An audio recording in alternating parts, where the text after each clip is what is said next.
Hello, and welcome back to Season 2, Episode 128 of Paranormal NL Podcast on Spotify, iHeartRadio, Amazon Music, Pocket Cast, and YouTube. I'm your host, Jen. For tonight's show, let's give a shout out to the Paranormal NL Podcast Alumni-Network member who found or recommended tonight's guest. A big shout out to Andrew Drewski from Cryptid Warfare from Tennessee, USA, who was on PNL Podcast Season 2, Episode 64. Now, let's give some more hugs to those poor people in the USA dealing with the aftermath of Hurricane Helene. But right now, it's time to pull up your cozy chair and grab your favorite pumpkin spice beverage and listen into your favorite podcast.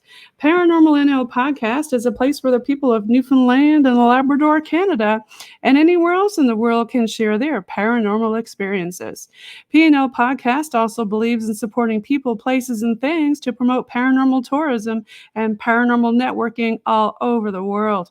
A big thank you again to all the PNL Podcast alumni guests from Season 1 and 2, and of course our fans. We want to hear your stories. Do you have any paranormal, metaphysical, UFO, cryptid creature, folklore, historical books, or just tales of the weird you'd like to share as a guest on my PNL podcast? Please reach out to me on Facebook, Instagram, or Gmail at paranormal.nl.podcast@gmail.com. After your episode, you'll become part of the PNL Podcast Alumni-Network. And make sure you click on the bell and like and subscribe and follow along on whatever platform you're listening in on, and get updates for new episodes. And head on over to Facebook and join our group, Paranormal NL Podcast Group. It's the official place to hang out in a fun, safe space and find upcoming new PNL episodes in the featured section of the group. And we're listening to our fans. PNL Podcast now has a Facebook page for fans who are not on Instagram for Instagram Reel Drops, and a spot for the PNL Bog Team Investigation Facebook Go Lives. That's right. We have a new branch of Paranormal NL Podcast with the PNL Bog Team, a boots on the ground paranormal investigation team doing local historical investigations in Newfoundland. And our fans asked us for Paranormal NL Podcast, and the new PNL Bog Team merch are now available on TeePublic. And you can customize your apparel with the multiple logos that you asked for, with all kinds of seasonal, fashionable colors, styles for men, women, and children. And we also have items that fans asked for, like bags and cell phones and, pillows, mugs, travel mugs, stickers, posters, all kinds of stuff. Now, let's get on with the show tonight. I have on Streamyard with me, all the way from Japan in Nagasaki, we have Amanda from Spooky Japan Podcast. Welcome, Amanda. Thank you. I'm excited to be here. Yes, I'm excited to have you on. Now, we have to point out to the people watching the time difference here. So, over right now for you, it's Friday, October the 4th. In Japan time in the morning, right? We're talking around, say, 8 o'clock-ish in the morning. Yes, we are 12 hours ahead of you. Yes. So over here in Newfoundland and Labrador, in Newfoundland right now, it is 8:30, but it's Thursday, October the 3rd. So that was fun trying to figure all that stuff out, wasn't it, Amanda? Yeah. Yeah, it's like one thing I realized for like the people in the US, from like if you're in the Eastern Standard Time Zone, EST, we're 13 hours ahead of you until you have the fall forward. Then we'll be 14 hours ahead of people over there. People in the UK, we currently are 8 hours ahead of them. So yeah. Yeah, it's a big difference to try to get used to, isn't it? It Now, is. tell us a little bit about Spooky Japan and how yourself and your other half, Irene, got together. Yeah, so I started into the paranormal. I did TikToks just doing because I wanted to educate, because Japan has like literally thousands of urban legends and ghost stories. So I'm like, I'm gonna start a TikTok talking about them. But then obviously I started also doing more, always going back to Japanese ones, but I also wanted to hit on other countries just so I can get their paranormal involved, just because a lot of people, if I say one from Scotland, people will start commenting and following and be like, yeah, I was there. I know what you're talking about, and just start commenting in. And then obviously I go back to the Japanese ones. So hopefully that more of the Japanese ones could be seen. But then, like when I first came here to Japan, see, I was big into the paranormal and investigating over the United States. So I was like, I'm gonna do it in Japan. I'm gonna get to Japan. So the first things I'm gonna do is I'm going to find the paranormal teams here in Japan. I'm going to be a part of their community. I'm going to book places to investigate. I can't wait to brag about all the places I've booked Right? investigate when I go back to the States and brag to my friends back in the States. Then when I got here, I looked into it. There you cannot book any private places. There's no paranormal teams. Mm-hmm. There's not any paranormal teams. So finally through social media I found Irene, who is my co-host on Spooky Japan, and she's like, yeah, no, the reason why you're not finding them is they don't exist. Only me is out publicly here in Japan admitting I'm into the paranormal. Because I don't know how it is where you are, but I know back in the States people will say, oh yeah, my HR team knows that I investigate, but they said as long as, I don't have a logo anywhere on like on your t-shirt or have any logos anywhere in my videos or mentioned in my videos where I work, I'm fine. They can't do anything. That's not the case here in Japan. It's unfortunately, if your boss finds out you thought you saw a ghost or you're into the paranormal, they will just terminate you. Okay, so it's So very taboo topic still. yeah, so that's one of the reasons why they also don't talk about it, because some people are like, well, See, I've seen I'm this. very surprised about that, Amanda, because like you said earlier, about the, I guess we would say the folklore and the history behind it. There's a deep, rich history and folklore. Yeah, I find it's very surprising that, within the culture also that it's taboo to talk about it now. We're a very small island here, and I guess you could call it also taboo in the fact that a lot of people are afraid maybe to talk about it because they think that they're going to be found out, or and that's why I offer anonymous people to come on and talk. But yeah, whereabouts in the US did you start out there, or did you came? yeah. I grew up in a lot of places in the United States. So I grew up in Michigan, and that's kind of where it started. I grew up in a house Okay. where it was haunted, but we all didn't really realize it. We spent like 10 years in that house, but we didn't realize it until after we moved out. And then the whole family started comparing stories and realized Oh. we all experienced the same thing. And we're all like, wait a minute. Oh, but you didn't talk We about it don't, while you were there? well, it was one of those things where you just never thought about really talking about until later. Experience that I'm talking about is you'll be home alone since I grew up in ministers. I grew up a Baptist minister's daughter. So Okay. the church would be right across the field from where I grew up, so easily I could walk across the field and there I am. Or, especially when I got old enough to be home alone, I could be, especially with like I said, my dad's just a short walk away. So back then it's easier to, your kids to be left home alone. So I also had an older brother. So anytime we were home alone, we all of a sudden would hear clear footsteps in the house walking.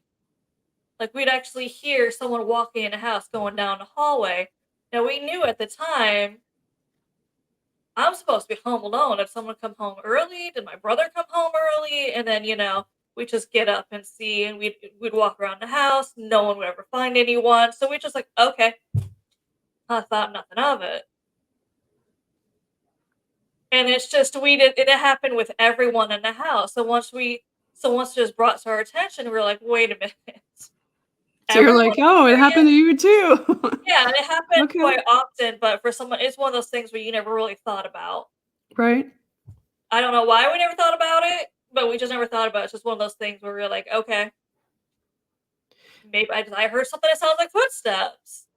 But also, it's because I mentioned, and I don't know, I might have been too afraid because I was just a child when this happened. But I heard my first voice as a child on a property. I heard a deep voice. Like I was a kid, so I was playing with something, making the voices. Then all of a sudden I heard a really deep voice say, "Who's there?" And I looked up and I saw nothing. So at first freaked me out. Like I said, I was a kid, so I saw nothing. I think that's what started the conversation I was remembering. Yeah, I heard a voice. That's when people started talking about the footsteps. And it's So one of other those things. members in your family heard the same thing, and Well, they at least heard the footsteps, and there would also be times where it was kind of brought up before we ever moved out, just because my mom said that she would pray to the angels to watch over the house at night, and we'd all hear really loud footsteps walking at night, and to them it's just angels walking around the house. Because I remember my brother made the joke of you ask them to be more quiet, but of course, looking at finally after a while looking back at it, we realized that wasn't angels walking around the yeah, house at man, night. that's interesting. I talked to a person last night, and they talked about angels, and when you pray to them or for them, she mentioned you had to be very specific in which ones, because there's good and bad angels, and the bad ones, I guess, everybody calls them demons, and the good ones are, angels. That's what she was describing. So I never really thought about that before you know? So, for example, they That could say, reverends like to use Archangel Michael because he's supposed to be a protector versus somebody else, right? yeah. But yeah. So tell me more about the folklore and stuff like that. You said you went over there, and I see that I have a map pulled up of Japan. So Nagasaki is down at the southernmost aspect of Mhm. it, and I think we were talking, and we were saying that Irene is over in the Tokyo area, which would be more like the north In the kind of middle. east Yeah. area, right? Is there much Yeah. of a difference in the are they called provinces over there? Or? There is provinces here, basically like their version of states. And it's interesting. I don't know how they do addresses where you are. I know in the states where they had like the States, house number, the street name, right? the town you live in, and then the state. Or here it's weird because our roads don't have names, Oh, but we have like different sections of towns. Like I'm technically in Sasebo, but I'm in Akasaki part of Sasebo. So when I do my address, but like my house number or my building number, be my building number, and then it'll say like it'll ask for building name, right. and I have like the apartment building name, and then I'll put it on there. Then I'll put on there then it goes from because it's not a street, it's like Akasaki show, which is like or Interesting. That's very yeah, which different. Here in Canada, we use a province, yeah, instead of the state, but it's similar, address-wise to that. And I was looking at some of the other stuff that's on there. I know that the Japanese, there's some of the things, facts that you do not know about Japan. I think I found in one of your posts. yeah, Uh, yeah, for example, like the Japanese word karaoke comes from kara, meaning empty, or oki, meaning orchestra, meaning empty orchestra. Or Japan has the highest life expectancy in the world, average lifespan 85 years old. That's a good age. it's I mean the healthcare usually is better here, but also food wise, they use less sugar and That's not always really good. any preservatives. And Yeah. I've told people this because they've asked me. That's one things I've been asked is since you've been there, how has the diet been? And once you start getting, once you eat more of the Japanese diet, and I was thinking about it, and I'm like, ever since I moved here, me and my whole entire family has been getting sick a lot less. So I mean, Okay. when we do occasionally get sick, I mean, we're really sick. But other than that, we've all been getting sick a lot less often for that reason. I think it's probably because we're not eating as much sugar. You're not eating the preservatives, and Right, lots of fruits and veggies and stuff over there. What about yeah, the earthquakes? It says Japan is home to over 1,500 earthquakes each year because you're right on the Pacific Ring of fire over yeah, there. that's more in the Tokyo area where Mount Fuji is. Mount Fuji is on what they call the belt of fire or the fire belt. just because more than likely, if there is an earthquake in Japan, Mount Fuji is the epicenter. Okay. Usually Yeah. in spring, we have what we call earthquake season, especially up there. They're so used to it. We're between, like, I believe, February or March to, like, June. They already know there's gonna be earthquakes, so they're Now, already preparing for, like, Amanda, there's a theory about earthquakes Mhm. and orbs and more paranormal Mhm. activity uptick around that time. Do you find that in Japan? Yes, especially in Japan, because a lot of people will say here, it is belief here that the bigger the earthquake is, the more UFO activity you're going to see. Okay, yes, I've heard that before.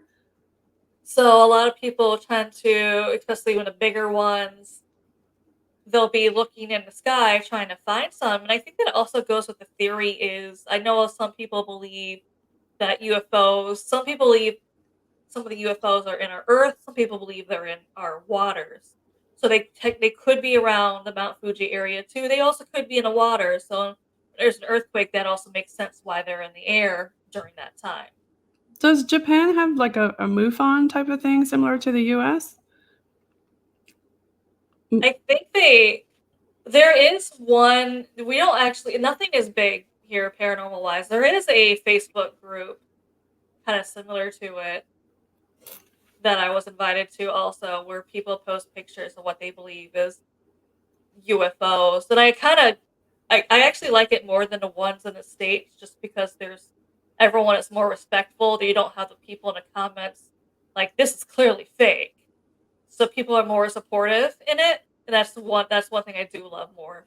Have you Is ever it's more. explored any of the inhabited islands? I know there's like over like 6,000 islands or something that are nobody living there, No, uninhabited. there's a lot more. They just recently discovered 7,000 more. Really? Yeah, Wow. so they're constantly discovering more new islands. Not when they say islands, doesn't mean they have to be big. It might just be big enough for like a tree or two. So Right. that's all. A lot of people like, what do you mean they found 7,000 more islands? I'm like, they might not be huge. Okay, they might not be huge. It might just be small. Could be Hmm. with the water changing. I know this is also brought up recently that they think they found more of Australia. Oh, Yeah, and I think they found Australia used to be bigger, and someone showed me a map of what they feel like. And they already came up with a name of I don't want to say newer part of Australia, but the older part of Australia coming up that would be, I guess, interesting. Yeah. newer to people. They Okay. consider that a name. I'm like, that might be kind of something that we're going through, where they just kind of water wise found more islands. Do you go out and do paranormal investigations, or do you mostly just try to like do it at different locations, or do you go full fledged? Go out there and try different locations. You can't private areas. You can like public parks and stuff. The problem with public parks is obviously I can't have like all my equipment, especially because a lot of them makes too much noise with it being taboo here. I can't imagine people being comfortable if they see that stuff. But also at the same time, I tell people I tend to avoid doing that just because when you're a public park, unfortunately, there's too many variables on what could Okay. be interfering with the equipment. So it's hard for me to, And you even if haven't you tried get any stuff. of these abandoned or non people uninhabited places? There's still, I, you got to be careful doing that because a lot of them will be fenced off, especially if it's considered haunted here. They tend to fence it off or lock it up to the public. Some people will be like, "Oh, what if you find like a hole in the fence?" And I'm like, "Yeah, I don't want to do that just because I know in the United States it was like you get a ticket and a fine. Here, I looked into it. If I'm caught trespassing, that's 3 years in jail." And I'm like, Oh, wow. Okay. I'm good. I don't want to. Yeah, there's a lot of differences. Like for example, tipping. Like when you go to a restaurant, us North Americans are used to tipping people, but I'm understanding you don't do that there. Is that Like, correct? we're still, I mean, we're more used to it, but especially when you first come over here, you're not used to it, and your brain tells you, "Leave the tip," but Right. they absolutely do not like it. Like, when we first got here, I think I kinda did it not thinking about it because we're just so used to tipping, and I'm like, "Alright, paid my bill, and I'm gonna leave the tip." They literally, once they saw that I left a tip, they ran down the street, found me to give it back, and they're like, "No, no." Yeah, They because will it's absolutely considered not rude take there, right? Like, Yeah, they right? absolutely will not take the money. It's not like I didn't do it on purpose, but when you're so used to tipping, you kinda, Wow. accidentally do it, and they're willing to run down a street to find you to give it back. They're like, "No, absolutely, we will not take the extra money." Now So, you were yeah. talking a little bit. I'm going to change gears again about folklore. I think in Japan, don't you have like one of the oldest operating companies there since 705 AD in Yes. Prefecture, Japan, Yes. Yamanashi? Yeah, it is a family-ran hotel, like, it's still with the family. It is, like, the oldest hotel. It's the oldest hotel. It's not only one of the oldest hotels in the world, but it's also the oldest hotel ran by the same family. Have you been there?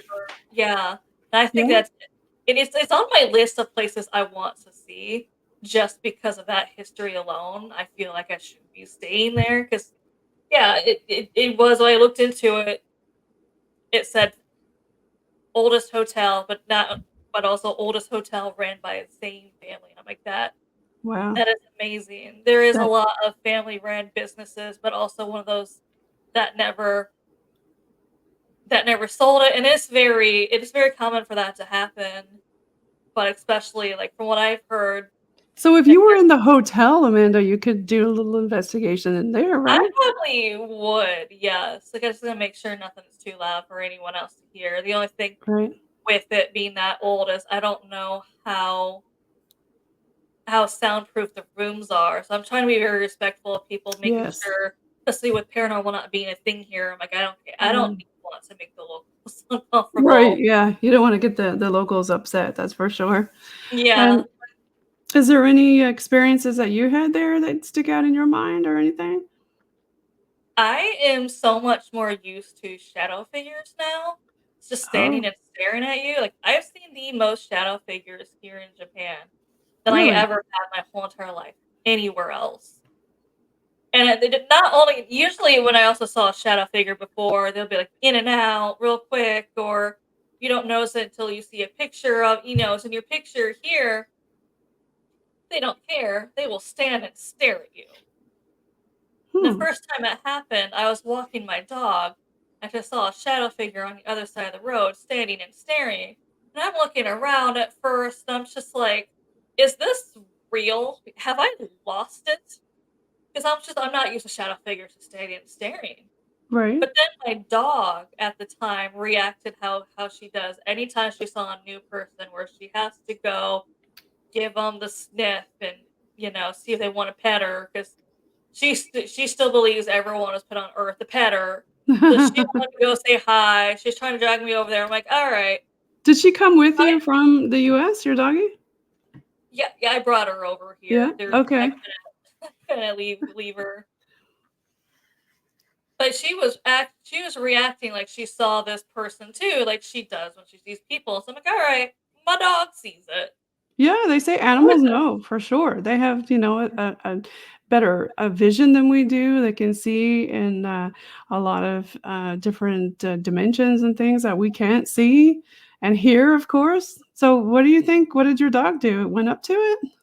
she wanted to, but at the same time, a lot of the shadow figures here, it's more of a, for some odd reason, they claimed a little bit of a territory area where they're just like stay on your side of the road. Because a lot of people are like, how come you don't try to talk to them more, take photos? It's like, because they tell me they don't want me to. And I'm like, you know what? I don't want to cross its boundaries and see what happens. I don't, and I'm like, once it tells me it's like, I don't want to talk to you. This is my area. If you have to walk here, walk on the other side of the road. And I'm like, all right, good enough. I will be on the other side of the road. I will not talk to you. I have no problem not talking to you. So it just kind of stood there and stared at you. Yeah, and it's just kind of more of a little territorial thing. And I'm like, yeah, I'll leave you alone. Don't be the people. Because they have occasionally, like, my dog will start barking, and I'll go see what she's barking at, and I'll see a shadow figure real quick in the apartment. It's one of those things where it's just kind of, it's like in and out, kind of warning you. It's kind of just a warning of, don't cross my boundaries because I can come to you at any time. And I'm like, I wasn't going to begin with, okay? I don't wear this to try and upset a shadow figure and see what happens. So I'm like, yeah, you just do you. Have you been over to Rabbit Island over there? I haven't, but it's on one of my lists of things I wanted to do. So yeah. The bunnies just roam around. Yeah, there's that. There's a lot of places, other places. There's a cat one, but I wouldn't be going to the cat one because my daughter is super allergic to cats. I think I'm still super allergic to cats, so it's one of those things where I would definitely go to the cat cafe for sure. We have more than cat cafes here. We have owl cafes, dog cafes. Usually they're Shiba Inus. Otter cafes, pig cafes. There's probably a McDonald's cafe for cats too, is there? I think there might be somewhere. Yeah, you guys got, I think, more McDonald's over there than we do. Not that I've seen. No? Not that I've seen. Like, my town has just one McDonald's in town, minus the one on base. So, base to the public, one. So, do you have any other experiences that you want to share with anybody, or anything besides on your bucket list that you want to talk about, or? There is on my bucket list up in Hokkaido, around the Sapporo area. There is on display. There is the haunted doll of Japan that I want to see. Just because I'm curious. So her name is Okiku. The story goes, she was 2 years. Okiku, they named her after the little girl who owned her. I don't know if it's the spirit of the little girl or a spirit of something else, because they also believe that dolls can get spirits. There is a superstition here in Japan that don't ever give your child a doll that is the size of them or bigger, because the doll will try to take over your child's soul. Okay. Yeah, I like to Yeah. listen to all the different culture and the folklore and historical stuff for sure. So tell us about this doll with Okiku. The doll is on display in a Buddhist temple, and originally the story goes that it belonged to a 2-year-old girl named Okiku. Her 17-year-old brother gave it to her. Doesn't say where he bought it at. Doesn't really matter. So he bought the doll, gave it to her as a present. Of course, being 2 with the doll, she treated it like her best friend. Now, I've heard 2 different things where she either passed away from malaria or a yellow fever. Either way, she passed away. It wasn't pleasant. She kind of like suffocated, but she was holding on to the doll. She was scared. So she passed away, and then they wanted to bury the doll with her, but Japanese law then wouldn't allow it. Okay. And it is very common here in Japan that the households will have shrines to the deceased family. Right.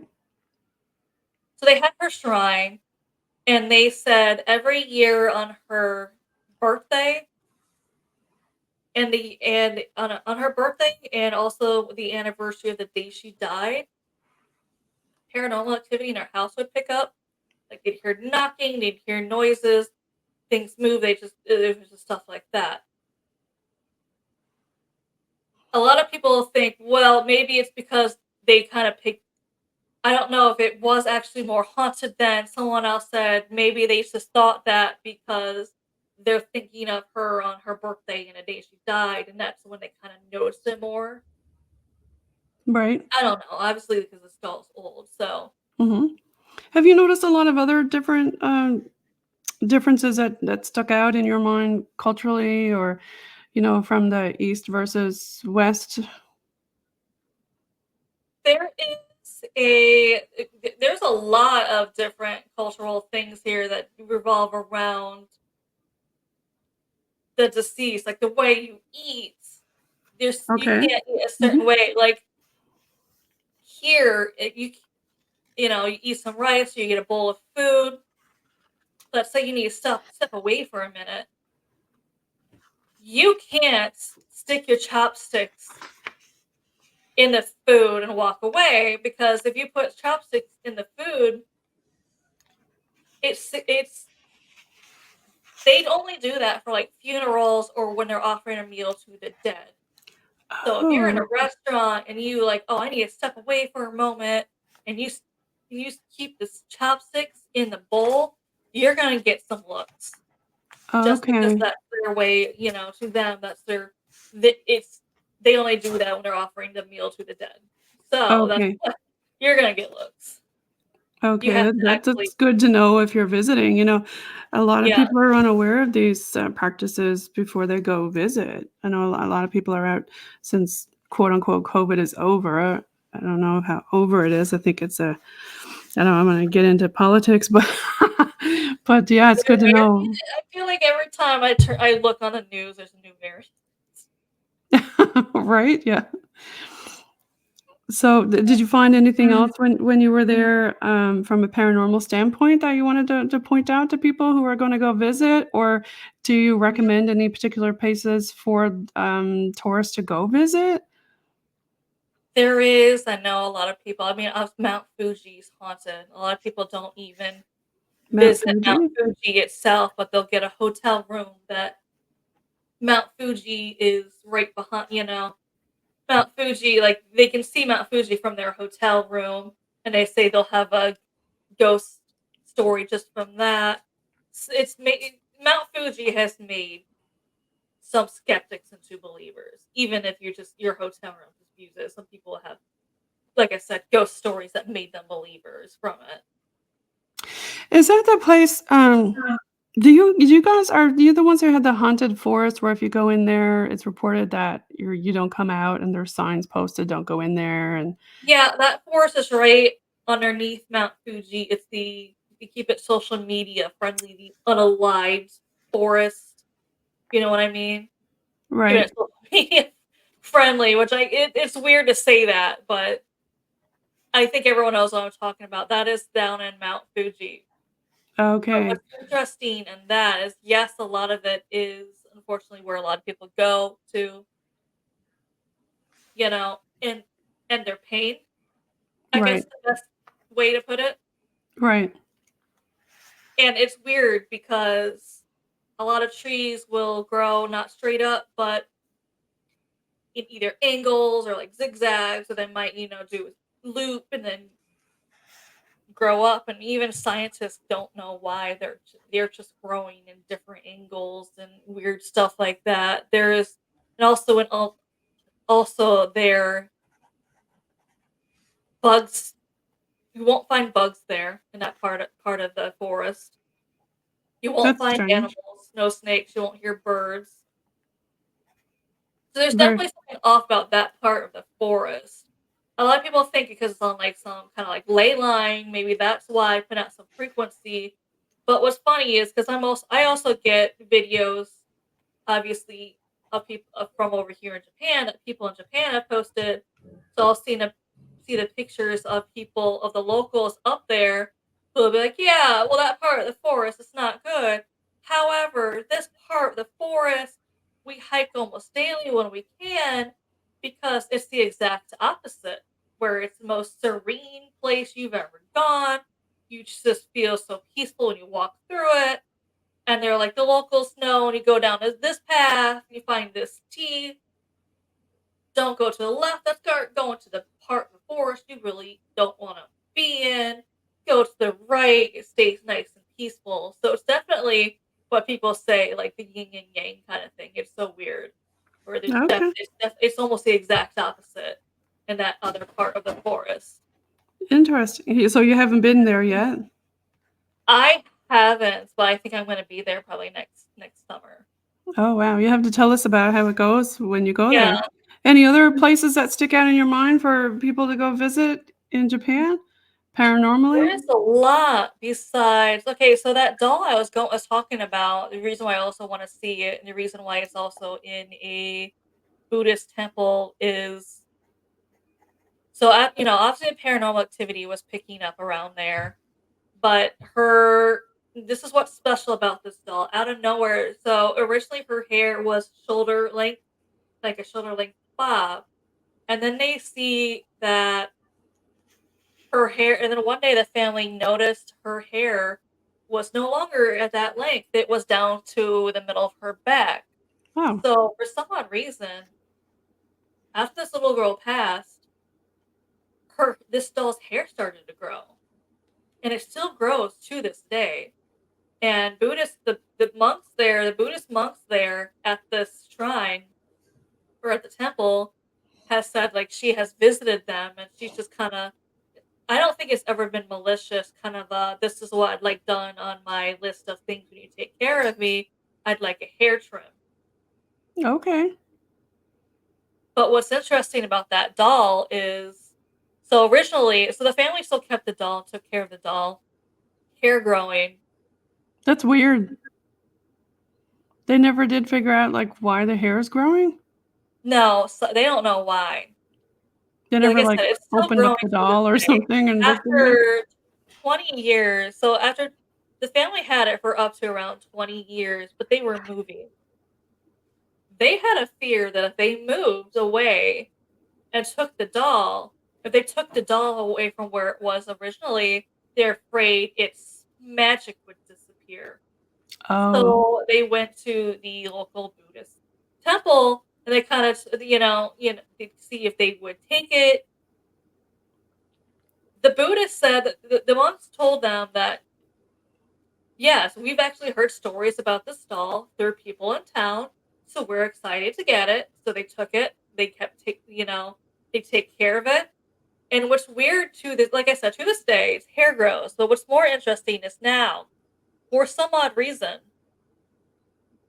so it's obviously it's made of like porcelain. right. But now they're saying its porcelain mouth is starting to open slowly more and more. And they're noticing inside her The mouth is opening? You her said? mouth is starting to open. Right. Her mouth is starting to open slowly. And they say that inside they see what looks like children's teeth coming through the gums. So it's like she's almost developing her own teeth and are coming through the gums, the porcelain gums. That's Obviously spooky. not gums, but what would be gums. Right. Yeah, that's weird. Yeah. For sure. Yeah, that's a recent thing. I've seen pictures of it. I've seen pictures before where the mouth was closed, but now I've seen recent pictures of what they're saying where the mouth looks like it's now kind of slightly opened, Mm-hmm. which is so weird, especially with it being porcelain. Most dolls here are also handmade. Right. There is also another belief that the people who make dolls, like the husband and wife, whoever makes the doll, they can't. The woman is not able to bear her own children. I think it's because part of her goes in every doll that she makes, but there is that belief that doll makers are not able to have their own children. Yeah, I didn't know that. That's Yeah. interesting. Yeah, there's a lot of different things for sure, like folklore wise and things like that. I really thank you so much for sharing all these awesome things with us tonight, Amanda. Yeah. So for folks who want to follow Spooky Japan Podcast with yourself, Amanda, and also with Irene, where would people go look for you? What socials would they find you on? We keep more up to date things on what's happening on the Facebook page. If you just Google Spooky Japan Podcast, you'll see us there. But you Right? can also find us on most listening devices like Spotify, iHeartRadio, the what is it called? Yes, iHeartRadio, Amazon Music has it. Most places you can listen to podcasts, you can find it. Okay, perfect. Well, I will go ahead and post one of your links down below so people can find Spooky Japan Podcast. And I really appreciate you being on the show tonight, Amanda. Oh, no problem. I say tonight, and it's this morning for you. Yeah, we usually do mornings shows for us just to accommodate people in the U.S. a little bit more. Right. Well, say hello to Miss Irene for us. Okay. Yes, hand her a coffee from me. Yeah, I will. Okay. I'm going to go ahead and stop the recording, but we'll just do a quick off-air chat here. All right. Okay. Say goodbye to all your fans there. Bye. Okay.